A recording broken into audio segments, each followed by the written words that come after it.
जनता सरकार मोर्चा से मैं देवेंद्र बल्हारा आपके साथ।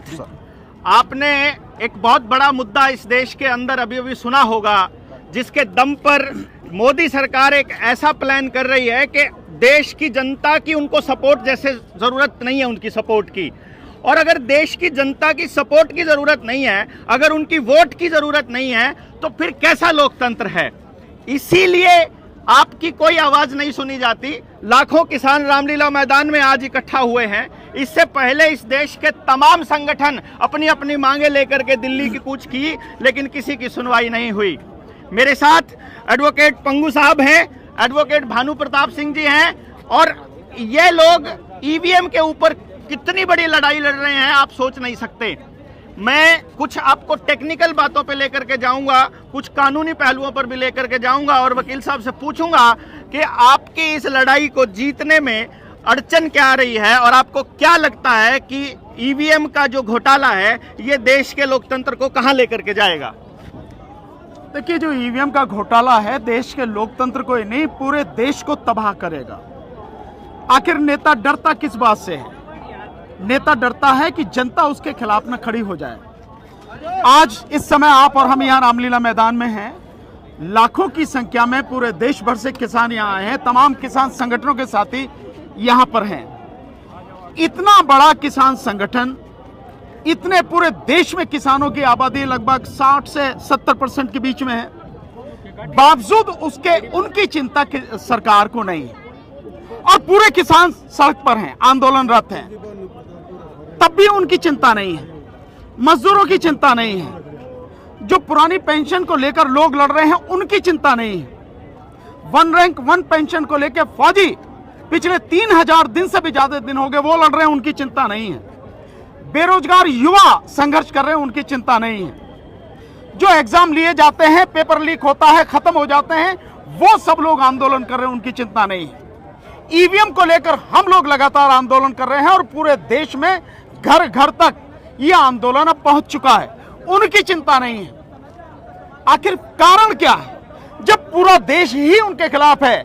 और मैं आपको बताऊं, आप तो मीडिया के साथ ही जानते होंगे, आज की तारीख में मीडिया का एक सर्वे कराया जा रहा है कि देश में देश के प्रधानमंत्री को कितने लोग पसंद करते हैं। आपको जानकर हैरानी रही होगी कि 3% से लेकर 8% बस इतने ही लोग मोदी जी को पसंद करते हैं आज की तारीख में। ये मीडिया सर्वे का है जो एक्चुअल में हो रहा, लगातार कराया जा सोशल मीडिया पे। बावजूद उसके उन्हें किसी की चिंता नहीं है और वो जो मन में आ रहा है वो कर रहे हैं। इसका मतलब साफ है कि उन्हें मालूम है कि चुनाव जीतने के लिए उनके पास क्या है, और वो है ईवीएम। ईवीएम के दम पर ही वो किसी की परवाह नहीं कर रहे। तो इसीलिए जो ईवीएम का मुद्दा है वो हर किसी का मुद्दा है। इस देश के 140 करोड़ नागरिकों का और इस देश के 100 करोड़ मतदाताओं का मुद्दा है। वो किसान का भी मुद्दा है, वो मजदूर का भी मुद्दा है, वो फौजियों का भी मुद्दा है, ओल्ड पेंशन वालों का भी मुद्दा है, वो इस देश के नौजवानों का मुद्दा है। हर किसी का वो मुद्दा है। इसलिए उस मुद्दे को सभी को साथ देना चाहिए। लेकिन क्योंकि पब्लिक अभी सड़क पर उतरने को उतारू हो चुकी है, आने वाले समय में किस तरह से होगा हम लोग बताएंगे आपको, पब्लिक को बताएंगे कैसे करना है। लेकिन उस सब के बावजूद सरकार सुनने को तैयार नहीं है। उसे साफ है कि ईवीएम से जितनी वोट चाहिए वो जीत के आ जाएंगे।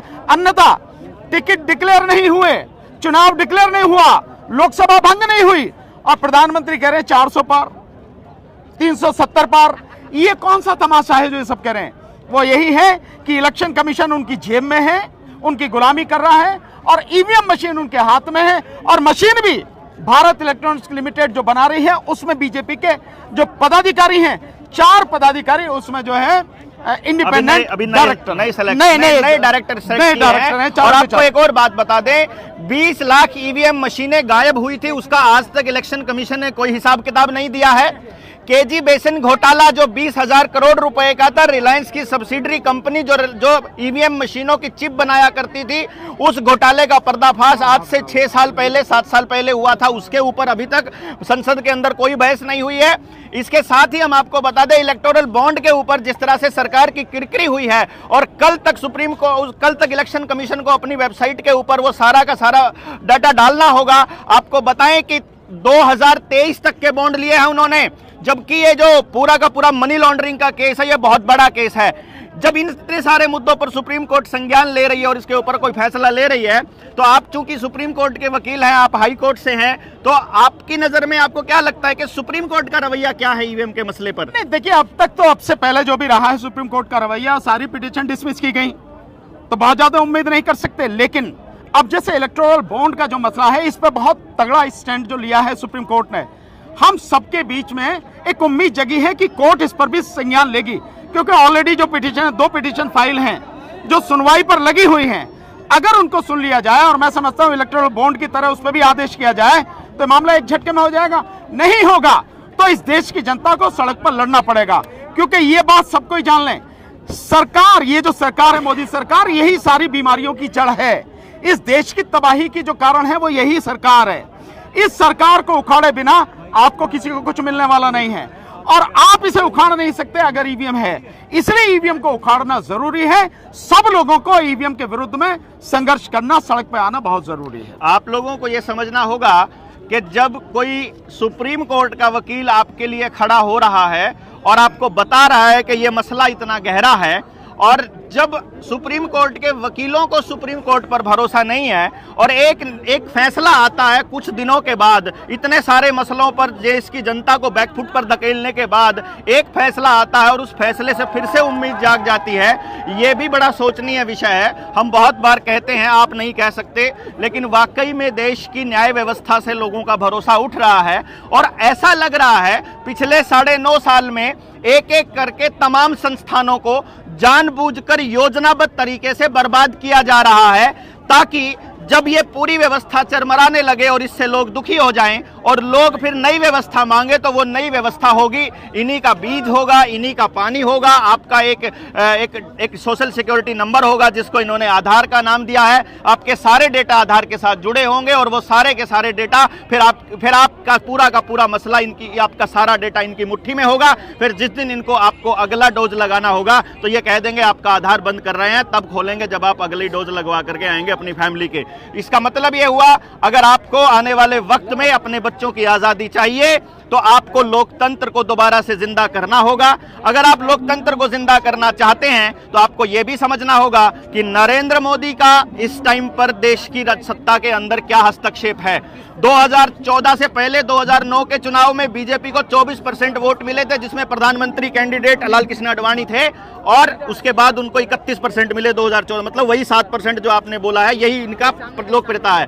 तो केवल और केवल ईवीएम के भरोसे पर अगर ये इसी तरह से तानाशाही करते रहेंगे तो आपके बच्चों का भविष्य अंधकार में है। आप देश के लोगों को क्या संदेश देना चाहेंगे भानु प्रताप जी? मैं बहुत सीधा सा है, देखिए, देश जो है इस समय 4 तरह के जो लोग हैं उनका एक गैंग इसे कह सकता हूं मैं, एक बहुत भयानक गठबंधन है, जिसमें सरकार है, जिसमें इस देश के पूंजीपति हैं, जिसमें इस देश का जो ब्यूरोक्रेट्स यानी IAS IPS जो ये लोग हैं, ये लॉबी जो है, अफसरों की लॉबी, और चौथा जो इसमें ये जो मीडिया है जो आज की तारीख में पूरी तरह से गुलामी कर रहा है, सो कॉल्ड मेनस्ट्रीम मीडिया, इन चारों का बड़ा भयानक गठबंधन बन चुका है। और ये चारों मिलकर जिनकी लीडरी जो कर रहे हैं वो मोदी जी कर रहे हैं। और मोदी जी न इस देश के किसानों को कुछ देना चाहते, न इस देश के मजदूरों को कुछ देना चाहते, न इस देश के नौजवानों को कुछ देना चाहते, और न ही इस देश की महिलाओं को या इस देश के फौजियों को, किसी को कुछ देना नहीं चाहते। जबकि देश के पास किसी भी तरह संसाधन की कोई कमी नहीं है, किसी भी संसाधन की कोई कमी नहीं है। मैंने एक आंकड़ा जो निकाला है कि जो मांग किसानों की तरफ से, वो मांग अगर पूरी तरह मान ले सरकार, उसमें कुछ भी ना कम करे, और मजदूरों को और किसानों को जितना भी बात कही जा रही है, 15 लाख करोड़ से ज्यादा खर्चा उसमें आता नहीं है, 15 लाख करोड़। और जिस देश में एक साल में 50 लाख से और अब बढ़ने जा रहा 60 लाख करोड़ का बजट हो, उसमें मात्र 15 लाख करोड़ में इस देश की 100 करोड़ आबादी को इज्जत से जीने का एक मौका मिल जाए, इससे बेहतर क्या हो सकता है। तो सरकार के पास कमी नहीं है, सरकार के पास कमी है नीयत की। सरकार के जो लक्ष्य है वो इस देश के लोगों को आजादी देना नहीं, इस देश के लोगों को रोजगार देना नहीं, इस देश के लोगों को इनका हक देना नहीं। सरकार का लक्ष्य है इस देश के 120 करोड़ लोगों को गुलाम बनाना और जबरदस्ती इस देश को तबाही की तरफ ढकेलना, नहीं तो किसी चीज की कमी नहीं है। इसलिए मेरा सबसे निवेदन है जो किसान साथी हैं सभी से मैं धन्यवाद देना चाहता हूं कि जो तमाम किसान संगठन हैं, मैं उन सबसे जब लुधियाना में मिला, आदरणीय पंगू साहब भी वहां पर थे, आप सबसे बात हुई, राजेवाल साहब से बात हुई, इसके अलावा बाकी सबसे आज भी मेरी मुलाकात हुई। बहुत मजबूती के साथ सबने हमारे इस ईवीएम हटाओ आंदोलन को सपोर्ट किया है, हर तरह से सहयोग देने का किया है। कल भी एक और जो संगठन है साझा किसान मजदूर मोर्चा, उसमें भी 100 से ज्यादा संगठन है, उनके कई साथी यहाँ आ जाए भी हों, उन सब ने भी कल मिलकर हमारे साथ में प्रेस कॉन्फ्रेंस की, वो भी हमारे इस ईवीएम हटाओ आंदोलन में पूरी ताकत से साथ दे रहे हैं। और मैं आपको बता दूं, अगर इलेक्शन कमीशन समझेगा नहीं, अगर इलेक्शन कमीशन सरकार की गुलामी बंद करके इस देश के लोकतंत्र को बचाने के लिए संविधान में जो उसको अधिकार दिए गए उनका सही तरीके से पालन नहीं करेगा, तो इस बार ईवीएम और इलेक्शन कमीशन, ये बात ध्यान रखे इलेक्शन कमीशन के, लोग बर्दाश्त नहीं करेंगे ईवीएम। किसी भी हद तक हमें जाना पड़े जाएंगे, लेकिन ईवीएम से चुनाव नहीं होने देंगे। केवल और केवल 2024 का लोकसभा चुनाव बैलेट पेपर से ही होने देंगे। सो सबसे यही निवेदन है, एक सारी बीमारियों की जो जड़ है वो है ईवीएम। इस ईवीएम के खिलाफ पूरा देश मजबूती के साथ खड़ा होकर आगे आए और इस गंदगी को साफ करें, ताकि देश बच सके, इस देश की जनता बच सके, लोगों को अधिकार मिल सके, किसानों और मजदूरों को उनको जीने का हक मिल सके। एक और छोटा सा टेक्निकल पॉइंट ईवीएम के लेकर के आपसे अगर पूछा जाए, जैसे कि अगर सरकार इस बात पर आपका आंदोलन को सपोर्ट नहीं, उसकी बात ना माने और ईवीएम की बजाय बैलेट पेपर की बजाय ईवीएम के साथ ही चुनाव करने के लिए अड़ी रहे, तो क्या ऐसा प्रैक्टिकली पॉसिबल है कि हर एक सांसद, मतलब हर एक सीट के ऊपर, पार्लियामेंट सीट के ऊपर यदि 64 से ज्यादा कैंडिडेट खड़े कर दिए जाएं तो बैलेट पेपर से करवाना पड़ेगा? ऐसा कोई कानून है? सॉरी, गिर गया वो 64 नहीं, क्योंकि अब जो ईवीएम आ रही है उस ईवीएम में 380 कैंडिडेट, अच्छा लिस्ट, हाँ, जो अब आई है, हाँ, जो उसकी नई टेक्नोलॉजी वाली ईवीएम आई है, उसमें 380 कैंडिडेट जो हैं वो उनकी पूरी लिस्ट आ सकती है। मतलब एक के साथ वाला अब नहीं रहा, वो 64 वाली वो वाली बात नहीं, तो उसके साथ में जोड़ के करी जा सकती है वो। तो इसके लिए अगर संख्या चाहिए तो वो बहुत ज्यादा चाहिए, 500 से ज्यादा संख्या चाहिए।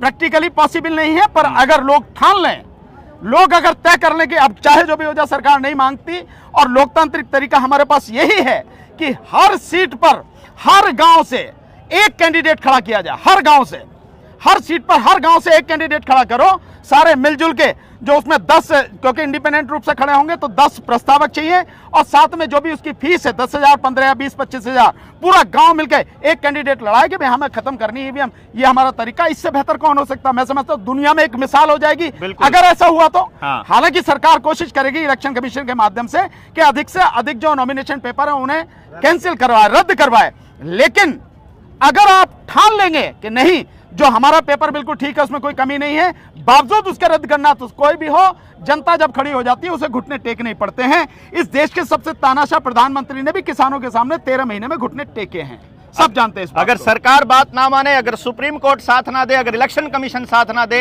तो उसके बाद अगर देश की जनता सरकार को सरकार मानने से ही मना कर दे और सरकारी कर्मचारियों का गांव में घुसना ही बंद कर दे, तो भी सरकार इसके अंदर घुटनों पर आने के लिए मजबूर हो जाएगी। ये एक दिन का, मैं आपको बता, सिर्फ एक ही दिन का, एक ही दिन का काम है। हम लोग जिस दिन कॉल दें, हाँ, उस दिन सारे लोग बस एक दिन के लिए सड़क पर आ जाओ आप। हाँ। ये सरकार और प्रशासन से एक झटके में नीचे आ जाएगा, एक झटके में जो है घुटनों पर आ जाएगा, साफ हो जाएगा। बाकी और भी चीज आपको करने की जरूरत नहीं है।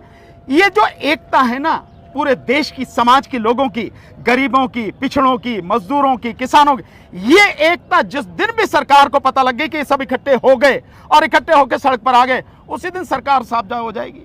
भारत की हुंकार है, जनता ही सरकार है, भारत की हुंकार है, जनता ही सरकार। देखिए भारत की हुंकार है, जनता ही सरकार है। देखिए जनता ही सरकार होती है, और जिस दिन जनता के अंदर त्रस्त लोगों को यह पता चल गया कि आपको जो 5 किलो अनाज की भीख दी जा रही है, जो आपको किसान निधि के नाम पर जो आपको भीख दी जा रही है, जो आपके छोटे छोटे बच्चों को मिड डे मील के नाम पर जो भीख दी जा रही है, आपको उसकी जरूरत असलियत में नहीं है। जिस दिन आपको इस बात का पता चल गया, आपका जमीर जाग गया, इस सारी की सारी भीख को लात मारकर अपने असली पोजीशन को समझ करके मीडिया का बहिष्कार, जो मेन स्ट्रीम मीडिया जो सरकारों का पंगु बन, सरकारों का पिट्ठू बन के काम कर रहा है। जिस दिन देश की जनता सड़कों पर आई, सरकारों को देश की जनता के मुद्दे सुनने पड़ेंगे, समझने पड़ेंगे और उनके ऊपर निर्णय जनता के हिसाब से लेने पड़ेंगे, क्योंकि जनता ही वास्तव में सरकार होती है। ये बैठे हमारे नुमाइंदे हैं।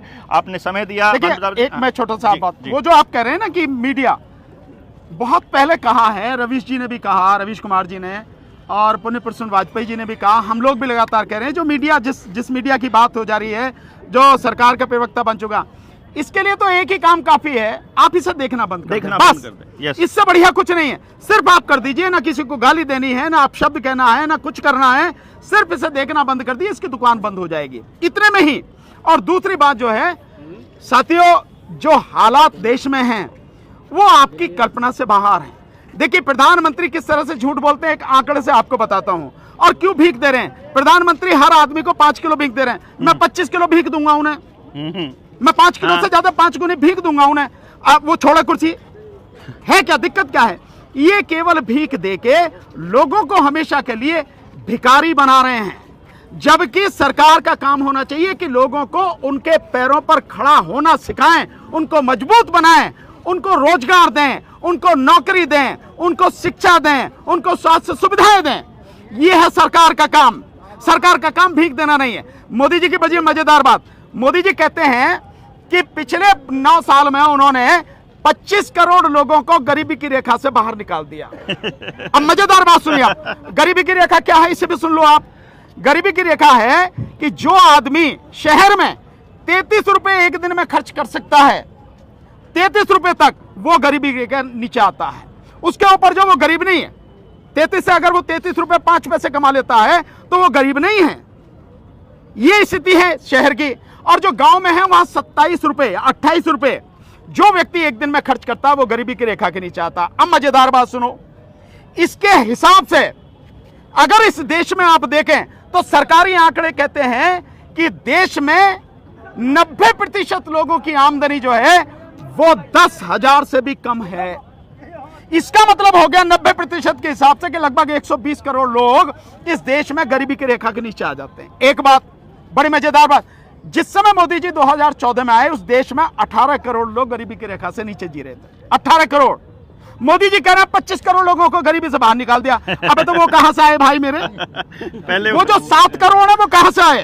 पहले ले आए होंगे, फिर निकाले होंगे। यानी अच्छा, दूसरी और मजेदार बात, इतनों को बाहर निकाल दिया थे उतने।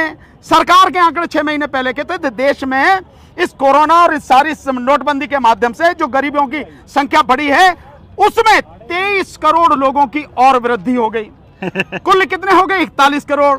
और मोदी जी 5 किलो आटा अनाज किसको कितनों को दे रहे हैं? 81 करोड़ 80 करोड़ लोग। मतलब ऐसा बावड़ा प्रधानमंत्री है जैसे गणित ही नहीं आता, क्या करें?